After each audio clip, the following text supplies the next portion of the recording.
Bonsoir chers amis internautes, téléspectateurs de FATA, heureux de vous retrouver dans Culture Numérique. Aujourd'hui nous allons parler de la vie privée en entreprise. La crise sanitaire a favorisé l'usage de l'Internet dans presque tous les domaines de notre quotidien. C'est ainsi que le 10 mars 2020, DECX, le plus gros point d'échange Internet mondial situé à Francfort, a enregistré un pic de consommation en bande passante de 9,1 terabits par seconde. Record mondial enregistré avec un trafic de 12% supérieur au précédent pic du même point d'accès. Avec cette pandémie, il fallait trouver des alternatives à la présence obligatoire en entreprise. C'est ainsi que beaucoup d'entreprises ont instauré ce qu'on appelle le télétravail. Il devient alors beaucoup plus compliqué de différencier vie privée et vie professionnelle, surtout dans cet espace du numérique.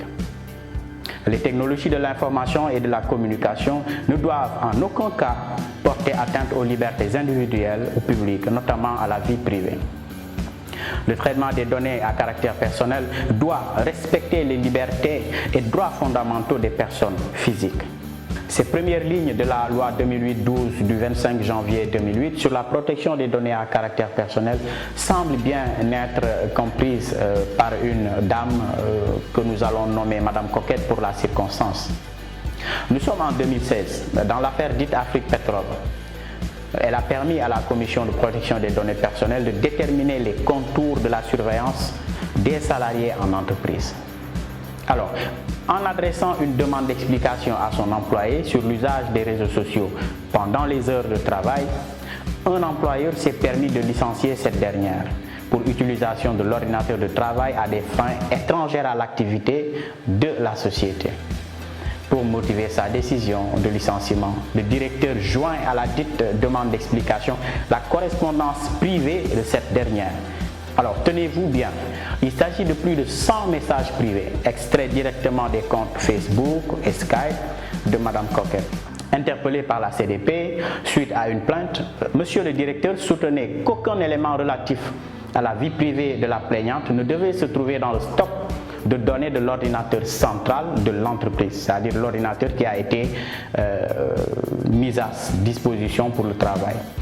Devant les commissaires, il affirme qu'il a installé sans en informer les concernés un logiciel espion sur toutes les machines de ses employés afin de pouvoir visualiser l'historique de toute leur activité sur les ordinateurs mis à leur disposition.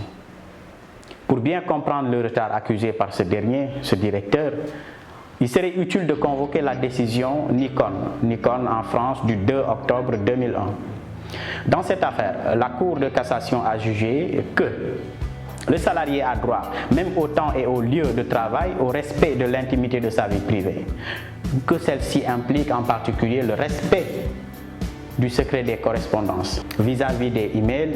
Ainsi, l'employeur ne peut prendre connaissance des messages personnels émis par le salarié et reçus par lui grâce à un outil informatique mis à sa disposition pour son travail. Et ceci même au cas où l'employeur aurait interdit une utilisation non professionnelle de l'ordinateur mis à la disposition du salarié. 7 ans après, le Sénégal s'est doté de cet outil de régulation qu'est la loi 2008-12. Et naturellement, avec l'organe chargé de veiller à sa protection, à son application, je vous nomme la CDP, il faut convenir que maintenant Internet, même au bureau, n'est pas une zone de non-droit. Les services de ressources humaines, dans le but d'aider leur direction, devraient évoluer dans ce sens et faire une veille qui permettrait d'adapter leurs pratiques en entreprise avec les nouvelles technologies de l'information et de la communication. Enfin, pour l'encadrement de cela, il faut convenir que pour l'installation d'un tel dispositif dans la machine de Madame Coquette, il fallait une information préalable si l'on prend en considération les articles 37 et suivants de cette loi. Soulignons aussi le fait que dans la note de service, il n'a jamais été question d'une interdiction de la messagerie privée et de l'usage des réseaux sociaux aux heures de travail. Au regard de la finalité annoncée dans la note de service en question, il a été trouvé disproportionné, confère article 35, d'aller chercher des éléments de preuve dans des comptes Skype ou Facebook. Comprenons par là que la preuve en elle-même, dans pareil cas, doit être fournie en toute licéité et loyauté. Article 34. Parce que de tels messages intimes sont excessifs eu égard à la finalité de la mesure, c'est-à-dire la finalité qui a été recherchée au départ. Le principe du consentement au niveau de l'article 33 ne saurait être mis en œuvre dans la mesure où le responsable du traitement n'a pas voulu jouer carte sur table. Par ailleurs, et pour finir, nous constatons aussi une violation d'une liberté fondamentale consacrée par l'article 13 de notre Constitution.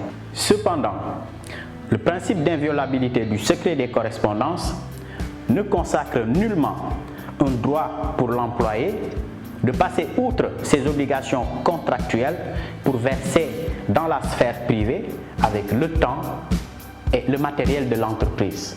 Ceci fera déjà l'objet de notre prochain numéro sur culture numérique. Au revoir.